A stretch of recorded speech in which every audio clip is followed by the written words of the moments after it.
Now continue our lecture. अब देखिए बेटा, अब हमारे पास दो वेक्टर हैं, product of vector. Now we have product of vector, product of two vector. Two vector दो फॉर्म होती है बेटा प्रोडक्ट की, एक scalar product that is dot product, scalar product, और इसे कहा जाता है डॉट प्रोडक्ट या फिर डॉट प्रोडक्ट,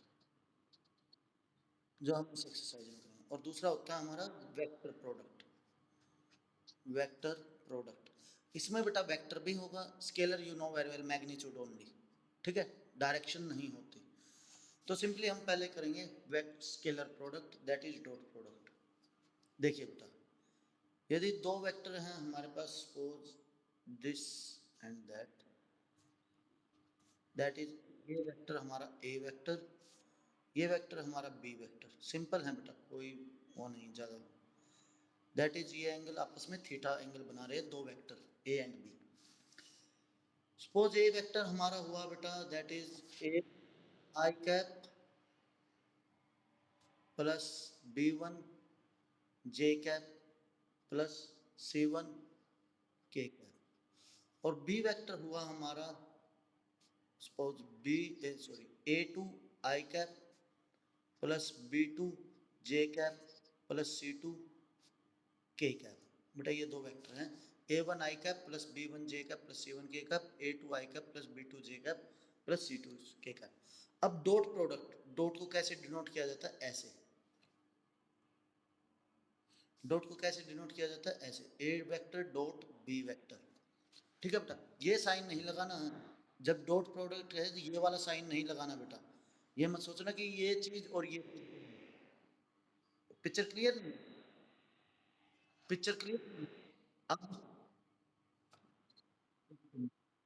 पिक्चर क्लियर, अब पिक्चर क्लियर। ओके, देखिए बेटा,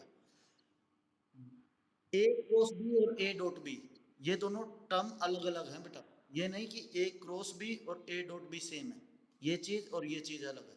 तो डॉट प्रोडक्ट इसे कहा जाता है, इसे कहा जाता है cross product, that is vector product, ठीक है। तो हम इन दोनों को सेम नहीं, वैसे मैथ में हम ट्रीट सेम करते हैं, 5.4 that is 20 and 5 multiply 4 that is 20, but vector product में दो चीज अलग अलग, ठीक है। अब ए वेक्टर, वेक्टर क्या होता है, यदि ए वेक्टर हमारा A one I plus B one J plus C one K, और बी वेक्टर हमारा A one I A two I plus B two J plus C two K cap है, तो A vector dot B vector क्या होगा, A vector dot B vector simply A one A two direct कर सकते हैं हम, plus B one B two plus C one C two, या तो आप ये कर दीजिए, या फिर magnitude of A vector magnitude of B vector cos theta. अब सर कौन सा फॉर्मूला यूज करेंगे, दिस और दैट, चॉइस है बेटा, क्वेश्चन के अकॉर्डिंग हमें पता लग जाएगा हम कौन सा फॉर्मूला यूज करना है, दिस और दैट। ओके, यदि एंगल गिवन है बेटा फॉर्मूला होता है, फार्मूला होता है, ठीक है, A vector dot B vector. हाँ, यदि आपने ये पूछा कि भाई क्यों, तो 11th में जो सप्लीमेंट्री एक्सरसाइज है, एक ट्रायंगल्स का होता था, आपको ये थोड़ा बहुत याद होगा, ये A B C, cross product में साइन थीटा आता है बेटा, वैसे बता देते हैं, ये फार्मूला याद कर लीजिए, बेस हमें इसका प्रूफ नहीं करना, ठीक है।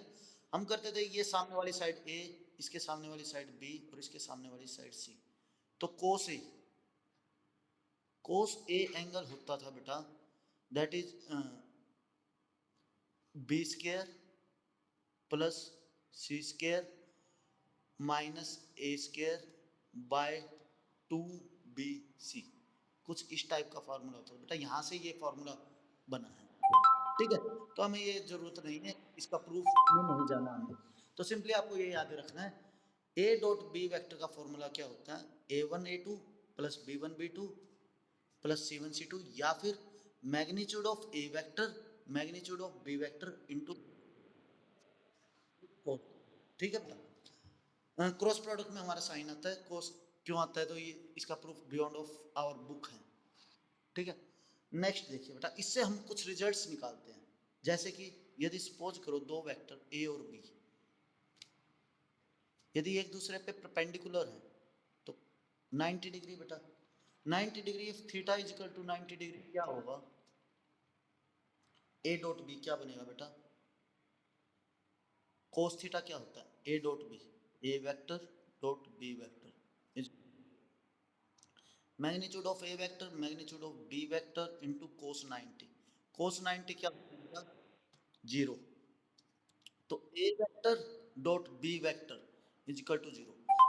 इससे हमारा क्या रिजल्ट आया बेटा, यदि दो वेक्टर्स की डॉट प्रोडक्ट जीरो होती हैं तो वो वेक्टर आपस में परपेंडिकुलर होते हैं। यदि दो वेक्टर्स की डॉट प्रोडक्ट जीरो के इक्वल हैं तो मींस उन वेक्टर्स वे दो वेक्टर आपस में परपेंडिकुलर हैं। ओके, एक रिजल्ट तो ये मिला बेटा। ठीक है बेटा। नेक्स्ट एक और चीज बेटा, हमें पता है ये जो हमारे एक्सिस हैं एक्स वाई और जेड एक्सिस बेटा, एक्स एक्सिस के अलोंग आई कैप होता है, वाई एक्सिस के अलोंग जे कैप होता है और जेड एक्सिस के अलोंग के कैप होता है। और हमें पता है ये आप सब 90 डिग्री पर आते हैं। तो हमने देखा बेटा आई कैप डॉट जे कैप क्या होगा, ऑफ कोर्स जीरो होगा। ठीक है, जे कैप डॉट के कैप क्या होगा, ऑफ कोर्स जीरो होगा बेटा। आई कैप डॉट के कैप, आई कैप डॉट के कैप, इसलिए बेटा जब हमने इनको सोल्व किया ना ए डॉट बी, तो ये A one A two plus B one B two plus C one C two आया, क्योंकि जब हम मल्टीप्लाई करेंगे ए टू को ए वन से, ठीक है बेटा, ए टू को यदि हम बी वन से करेंगे तो आई क्रॉस जे भी तो होगा, I dot J, I dot J की वैल्यू क्या होती है, जीरो, और आई डॉट के जीरो, इसलिए बाकी टर्म्स डायरेक्ट जीरो हो जाते हैं, इसलिए हमने ये इसको डायरेक्ट लिखा था ए वन आई टू। सर फिर आई आई का क्या था, अब देखिए, अब यदि दो वेक्टर पैरेलल हों तो क्या होगा बेटा, यदि दो वेक्टर आपस में पैरेलल या कोइनिशियल तो क्या होता है आपको पता है, angle theta is equal to 0 degree बेटा।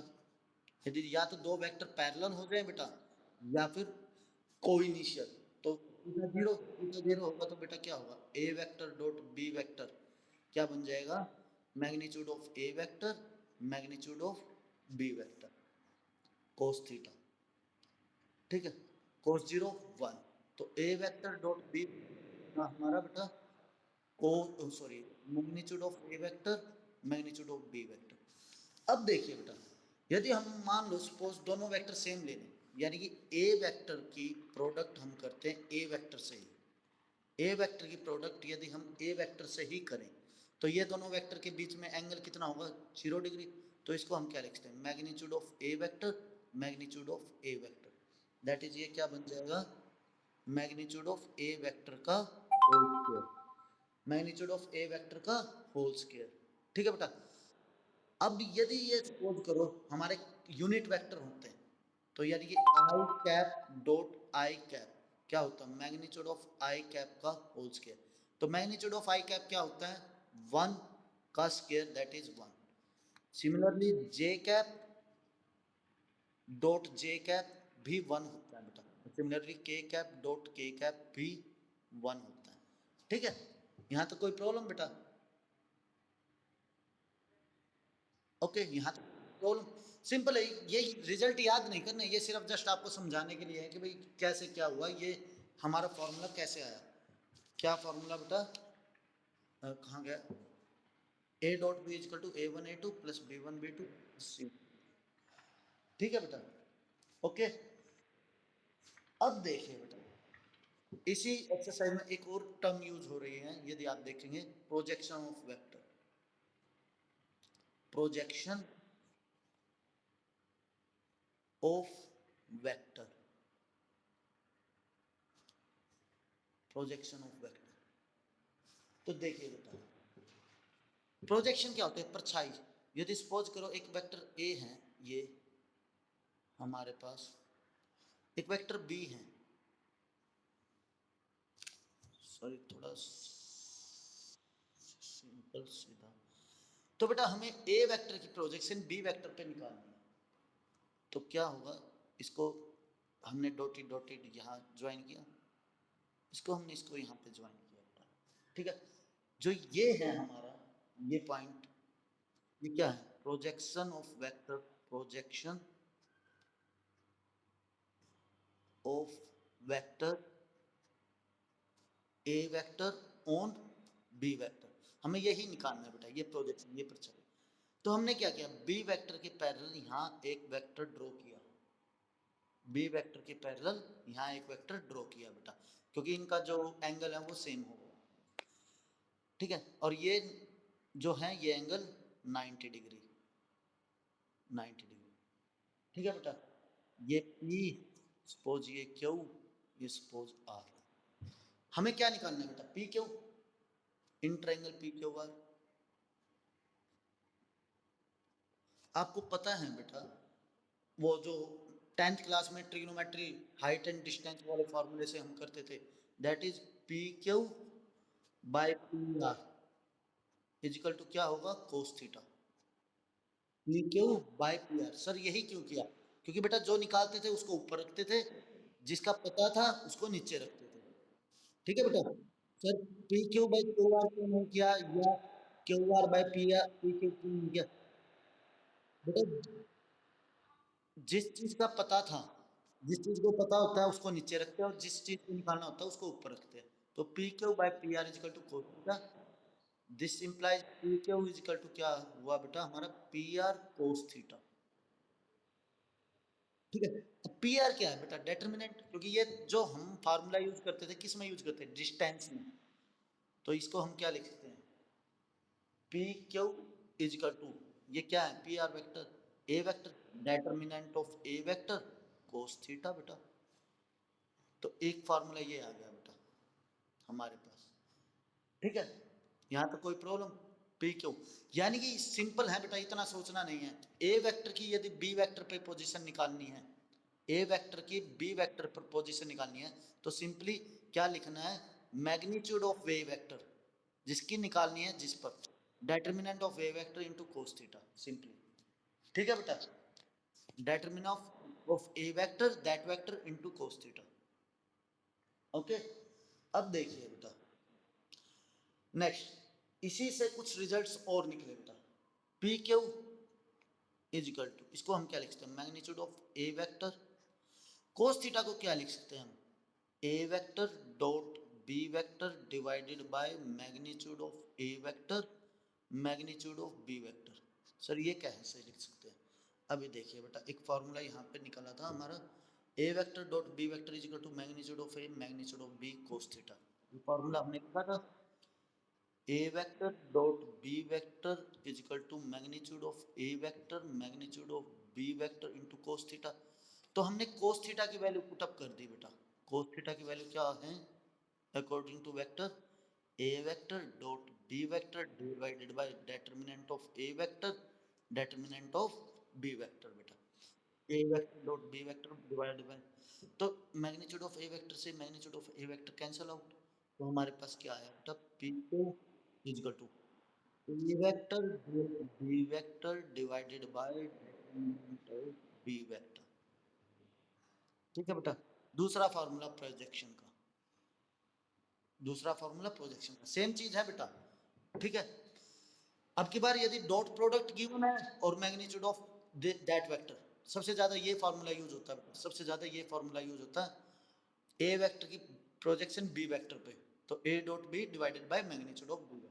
एक और रिजल्ट आता है बेटा इसके साथ ही, B vector dot magnitude of B vector को क्या लिखते हैं बेटा, B by magnitude of B, क्या बनेगा, B vector divided by magnitude of B vector, क्या बनता है बेटा, यूनिट वेक्टर, तो इसको ये लिख सकते हैं B cap, A vector dot B cap, third result ये है। एक्चुअली आपकी बुक में जो सम्स हैं बेटा वो तो इस फॉर्मूले के बेस पर है, जो आपकी बुक में है इस फॉर्मूले के बेस पर, लेकिन एग्जाम में कई बार इस फॉर्मूले बेस पे भी क्वेश्चन आया हुआ है और इस फॉर्मूले बेस पे भी क्वेश्चन आया हुआ है। मीन्स वो कहता है कि ए वेक्टर गिवन है और बी कैप गिवन है, find the projection. A vector given है बेटा आपको, बी वेक्टर गिवन है, फाइंड द प्रोजेक्शन, तो आप निकाल लेंगे, ठीक है। Similarly magnitude of determinant of one vector, ये नहीं देता कि भाई ए वेक्टर, डेटर्मिनेंट गिवन है एक वेक्टर का और उसका एंगल गिवन है थीटा, थीटा गिवन होता है, कोस थीटा नहीं बेटा, थीटा गिवन होता है, सपोज 30 डिग्री या समथिंग एल्स, 0, 30, 45, 60, 90, ठीक है। तो find the projection on which this will this form that angle, so that इस टाइप का बेटा क्वेश्चन आता है, ठीक है। जो आपकी बुक में क्वेश्चन है वो इस फॉर्मूले बेस पे है, तो हमें ये दो फॉर्मूले भी याद करने हैं, ठीक है। अब देखिए एक क्वेश्चन करते हैं छोटा सा माइनस से, find projection of vector, find projection of vector 2i plus j cap on 3i minus k cap, ठीक है बेटा। अब देखिए प्रोजेक्शन निकालनी है of vector this on this, this on this, थोड़ा ये ध्यान रखना हमें। तो सपोज ये हमारा ए वेक्टर है, that is 2i plus j cap, और ये हमारा बी वेक्टर है बेटा, that is 3i minus k cap. अब देखिए बेटा, तो पहले ए हमारे पास प्रोजेक्शन का फॉर्मूला पता है, A vector dot B vector divided by determinant of B vector, यही होता है बेटा, A vector dot B vector divided projection of A on B, क्योंकि ए ऑन बी, ठीक है, ए ऑन बी। तो क्या होगा, पहले तो इनकी डॉट प्रोडक्ट कर दीजिए, ए वेक्टर डॉट बी वेक्टर, आपको पता है A11 A1 A2 plus B1 B2 plus C1 C2, 2 × 3 plus बेटा 1 × जे कैप नहीं है तो 0 प्लस 0 × -1, तो ये क्या आया बेटा, A vector dot B vector 6, okay. Similarly magnitude of B vector क्या आएगा बेटा हमारा, यू नो वेरी वेल, √3 का स्क्वायर प्लस -1 का स्क्वायर, √9 प्लस 1 दैट इज √10। तो प्रोजेक्शन क्या आ गई बेटा, projection of A vector on B vector is equal to A dot B that is 6 by √10, बस ये आंसर आ गया, ठीक है बेटा। अब आप एक्सरसाइज 10.3 कंप्लीट कर सकते हैं बेटा। एक्सरसाइज 10.3 में एक भी क्वेश्चन ऐसा नहीं होगा जो आप नहीं कर सकते। 10.1 हो चुकी है बेटा,